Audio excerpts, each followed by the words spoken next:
Setelah menetapkan dua tersangka, Agustinus Antoni dan Loka Sangga Negara, Kejati Sumsel kembali menetapkan Ahmad Najib sebagai tersangka dalam kasus dugaan korupsi dana hibah pembangunan Masjid Raya Sriwijaya pada Jumat malam. Dari pantauan tribunsumsel.com, sekitar pukul 21.10 waktu Indonesia Barat, Ahmad Najib keluar gedung Kejati Sumsel dengan pengawasan petugas Kejati Sumsel. Ahmad Najib langsung dibawa ke rutan Pak Jo Palembang untuk dilakukan penahanan terhadapnya selama 20 hari ke depan.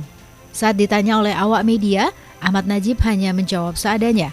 Sementara itu dikonfirmasi pada Kasih Penkum Kejati Sumsel, Haidirman SHMH mengatakan jika sebelumnya tersangka Ahmad Najib sempat diperiksa kesehatannya. Seperti yang diketahui, Ahmad Najib sendiri merupakan mantan asisten 1 Biro Kesra Pemprov Sumsel sekaligus mantan PJ Wali Kota Palembang.